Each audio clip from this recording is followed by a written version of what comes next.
Hello, and welcome to POMA Does, a podcast produced by the Pennsylvania Osteopathic Medical Association. We provide a voice for osteopathic medicine and share insights on issues important to osteopathic physicians, residents, and students, as well as those who embrace the osteopathic philosophy. POMA's mission is to promote the distinctive philosophy and practice of osteopathic medicine for our patients, our members, and the communities we serve. Thanks for tuning in.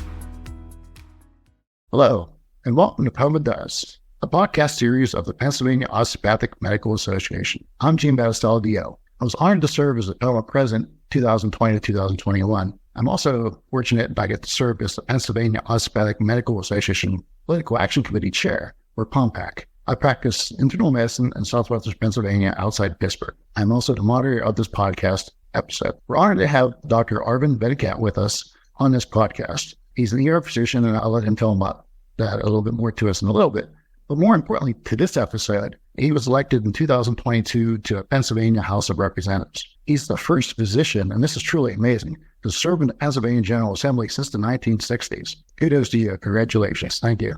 He can provide his unique perspective to help our legislators and understand healthcare issues, but also help navigate the legislators through the healthcare issues that may come about and unique issues for our physicians, but more importantly for our patients. Our patients really do count on legislators to really help them in times of need and help them through the pandemic issues we had to deal with, and the legislator that helped us during that time of need. So without further ado, Dr. Venkat, just tell us a little bit of something about yourself and then what led you to seek public office. Dr. Battistella, thank you for having me, as well as POMA on your podcast. For me, it really came back to being an emergency physician. I became an emergency physician because I knew I was going to be able to care for anyone, no questions asked, and really be a voice for those who don't have a voice, who only can seek care from the emergency department, given how our healthcare system is structured. And when you're an emergency physician, you see all the gaps in your community. When the opioid crisis hit, we clearly saw that in a very extreme way. Before the Affordable Care Act was passed, having 20 to 25% of my patients not having insurance of any kind, that certainly had healthcare and public health consequences. And then, of course, COVID was probably the event of the last 100 years, which really crystallized how important it is for physicians and healthcare professionals to be in the public square. And I was president of the State Emergency Physicians Organization when COVID hit, and I and many others, including POMA, had advocated with our legislature that our healthcare system was in a very dire state. It was being run at the ragged edge without any excess capacity or resilience. And if there was a crisis, it was going to be problematic. And of course, that all came to fruition, unfortunately, with COVID. I was very involved in my local, as well as connecting to the state government in the response to COVID. And it really motivated me ultimately to throw my hat into the political ring because I felt it was important to bring a health professional's perspective, a physician's perspective to the legislature so that the decisions that are made in healthcare, in public health, really in all aspects of government policy would reflect that experience on behalf of my community as well as all Pennsylvanians. And that would hopefully prevent us from ever going through what we did the last few years. And so that's why I decided to run for office from the perspective of being an emergency physician. Wow, that's amazing. Thank you for that, because there's certainly a need, just a unique perspective that you can demonstrate to your fellow colleagues in the legislation. It's certainly going to be beneficial for everybody in the state. So now that you've been in the legislation now for a few months, what do you think, how things are going? Where do you see things going? And maybe tell us something about your goals and what your aspirations are during your term. What I've seen in the legislature is that universally, whether you're a Republican or Democrat, conservative or liberal, I have yet to meet any legislator who I did not feel was at their heart trying to do what's best for the community and for the state. I may disagree with their conclusions about what those goals should be, but I believe very strongly that all of my colleagues are there for the right reasons. And for me, that's very gratifying because I think there's a lot of cynicism in politics, and if you could see on the inside, away from the TV cameras, when you're just having conversations with colleagues, very similar to what we have in the clinic setting or the hospital setting, I think you see that there's far more that unites us than divides us. Politically, we're in a very tenuous circumstance in the state. We have a Democratic governor. In the state house where I serve, there is a Democratic majority by exactly one seat. and the state Senate is Republican controlled. And so we are going to have to come to compromises in terms to get things done. And as this podcast is being recorded, we're in the middle of budget season, which is the most important thing we do as the legislature is the state government. And that decision has to be made by the end of June. So where I see things going is that the month of June is our busiest month in the legislature, and there's going to be a lot of work to do, not only on the budget, but also on other legislative issues that need to pass in order for the budget to pass as well. For me, being the only physician in the General Assembly, I am very focused on how do we make healthcare more affordable and accessible, and how do we protect the public health? And so my major legislative initiative is on medical debt relief. And I think all of us who are physicians really understand that medical debt is the leading cause of bankruptcy in the United States. It's a terrible burden on our patients. And we have the ability, based on local models, to use a small amount of state dollars to help hundreds of thousands of particularly impacted Pennsylvanians, those who are close to the poverty line or have a huge amount of medical debt. I also think that as a physician, I have a responsibility to speak about the healthcare implications of the decisions that we make. I think one thing we saw during COVID is that the vast majority of public health is not taken care of in the four walls of the clinic or the hospital. It's taken care of by whether we have a clean environment, whether people have jobs, whether people have safety in their communities, whether they have public schools where they can send their kids that are going to provide them with a high quality education. And so I've tried to lend my voice as a physician about the public health implications of all the other decisions that we need to make as well. Oh, that's fantastic. I mean, you just touched on a bunch of issues I was thinking about, experienced even today. A patient just today, couldn't afford his insulin. He doesn't get his check for 2 weeks. He doesn't have insurance for 3 weeks because he's switching insurance carriers. So those are certainly things that are impactful to our residents, and anything that can help will be certainly welcome. And I agree, certainly what you said. We see all the good and the bad and the ugly on the TV commercials during legislation voting season. I think we all like to think that everyone has good interests and they're good people at heart. And I think, as you said, most of them probably are, if not all, but you don't always see that. So it's good to hear that from the inside. Yeah. Look, I mean,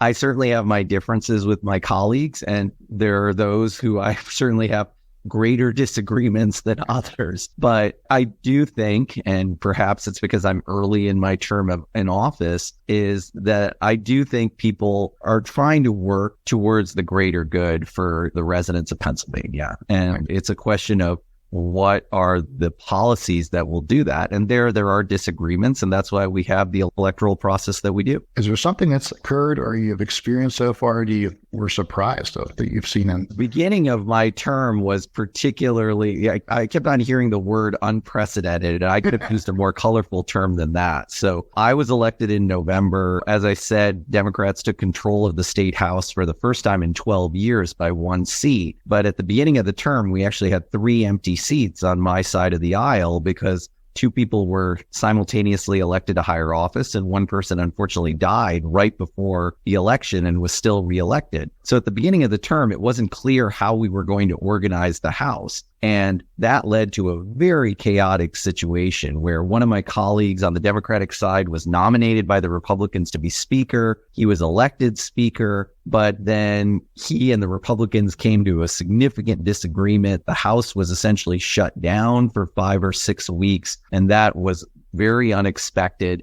Then when we came back into office, unfortunately, one of my colleagues had to resign because of personal indiscretions that led to his having to leave office.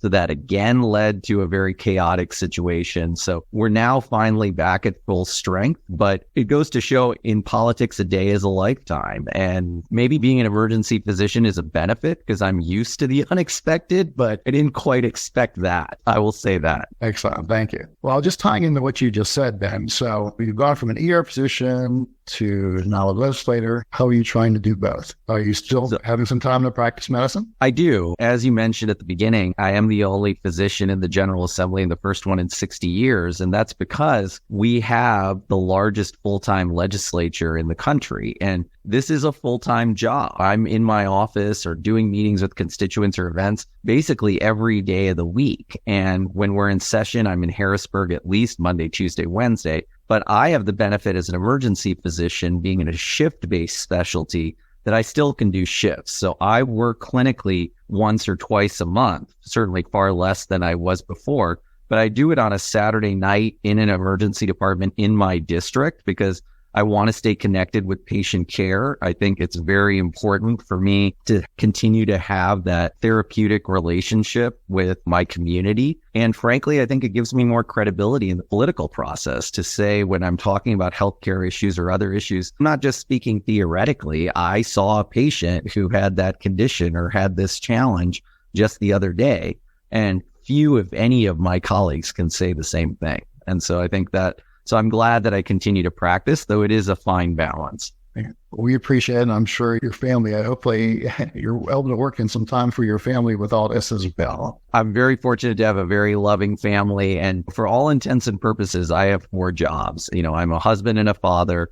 I'm a legislator. There are political aspects to this job. That is a third aspect of the job. And then I'm an emergency physician also. So those are 4 things that on a day-to-day basis can be very different from day to day. So now that you've been doing this for several months now, and you've been through the process of running a campaign and being elected, to those podcast viewers or listeners out there that may be having some aspirations on their own for any public office, whether it be local or state or otherwise, any words of wisdom or thoughts for them, what they might think about doing or how they would go about it? First is that I think we need more health professionals in the political process. I think we saw during COVID how important it was for us to engage as physicians outside of the 4 walls of wherever we practice. And there's a quote from Rudolf Virchow, who we all know from medical school or practice, where he said that medicine is a social science and politics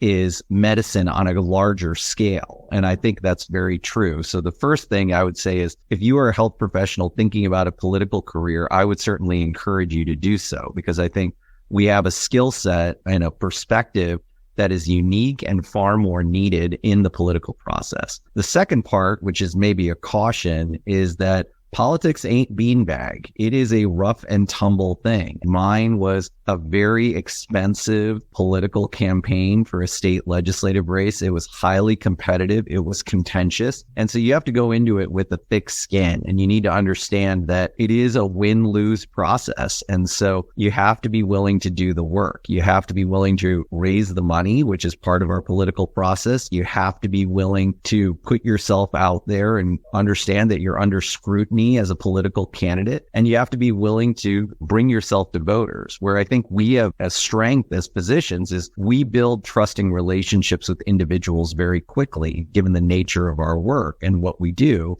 And that's true in politics as well. To earn someone's vote, you have to earn their trust. You have to make them believe that you are going to be looking after their best interests. And I think we as physicians are able to do that very effectively. The last piece is that being a practicing physician is very different than being a political candidate. And so you have to be willing to trust and obtain expertise that will help you run an effective campaign. I was very fortunate. I had political staffers who I was connected with. It's not that I didn't make mistakes. I didn't make the wrong mistakes. I didn't make the stupid mistakes that first-time candidates can do. They put me in a position to be successful. So I think it's be willing to jump into the arena, understand that this is hard work, and make sure you get the expertise that you need in order to be successful. Excellent. Thank you. So tying along that same lines, many of our viewers and listeners are physicians or in healthcare, but many of them aren't. Surprisingly, we do have a lot of viewers that are just people in the public that are interested in the message or whatever the content of the particular podcast we're broadcasting. Along those lines, what would you say to non-healthcare professionals who are listening to this podcast? How do they get involved in their whatever government, their local or state? What can they do to help make a difference in their community? The most important thing is if you're an eligible voter to vote in every election. There's no such thing as an unimportant election. I joke with people that 90% of the governing that matters to all of us happen at the state and local level. And 90% of us have no idea who our state and local elected officials are. Voting is obviously critically important to make sure your voice is heard. The other piece is that because state government, certainly in Pennsylvania, and local government it's hyper local. I represent about 64,000 people in my district. I've personally knocked on thousands and thousands of doors and talked with voters to the point that I go around the community and people are like, you knocked on my door, or I met you there. It is extraordinarily powerful for people to get to know their state legislators, their local public officials, call them up, email them, make an appointment to see them. It's a half hour out of your day once in a year where you basically say, I want to make sure you know who I am, what I care about, and how I can be a help to you when you're making tough decisions on behalf of our community. That level of engagement is a huge plus. And personally, as a state legislator, if a constituent wants to talk with me, meet with me, communicate with me, that is my highest priority. I will never say no to a constituent, even if they are never going to support me in office, to meet with them and make sure that they know that I want to hear from them and engage with them. And I think that's true universally. That is so good to hear from you, because we talk about that on the POMPAC, our Political Action Committee, and POMA, the grassroots effort. So we try to talk to our members, our patients, if there's an issue that they bring up to us. We're like, telling us is certainly good, but getting into your local legislator is certainly a key. And I think a lot of people think it's more difficult than it probably really is. So it's great to hear that from you. Yeah, it's a very simple thing. All of us have websites. All of us have contact information. It's very easy to get a hold of certainly me or any of my colleagues, and you just kind of go from there. And just, if you call up a legislator, a state legislator, and they for some reason don't want to meet with you, that should be a huge right there, an investment in their community. Absolutely. I agree with that completely. So we've talked about a lot of different things this evening, and I'm not sure, is there any other messages you think you would like to convey to us, the listeners and the viewers of these podcasts? Well, for me, being a physician legislator, it is extraordinarily important for me to represent the communities that have elected me to office, but I'm not naive to think that I am not also representing the physician community and the healthcare community in the General Assembly. So the hardest thing as a legislator is to get good information and to make sure that your decision-making is grounded in good information. And so my message to all the physicians, all the listeners and viewers of this podcast is getting engaged in the system and getting to know your legislators. And certainly for the physicians who are listening, please to reach out to me and others in the legislature is really important, because we need your voice. And I don't think there's ever been a time where a physician's voice has not been more important in the political process. We're coming out of a once-in-a-century public health crisis, hopefully. And for us to learn the lessons from that, we really need physicians to be engaged in the political process. Wonderful. Well, thank you so much. We appreciate your time. I'm sure you came across just as we would all want our legislators who are well-spoken, straightforward, very forthright. So we appreciate you serving in our state, our Commonwealth, particularly as a physician legislator. That's really important to us, like you mentioned, and have spoken of, can identify the healthcare issues, especially, it all comes down to our patients and the residents of the Commonwealth. So thank you for that. Thank you for your time. And we thank everyone that's watching and listening to this podcast. And if you have any ideas for future podcasts or you have further questions you'd like us to ask Dr. Venkat or anybody, please feel free to reach out to POMA. Thank you for joining us for this edition of POMA Does. Be sure to subscribe to POMA Does wherever you listen to your podcasts, and tell your friends and colleagues to tune in. Learn more about osteopathic medicine and POMA on our webpage, www.poma.org, and join the conversation on social media.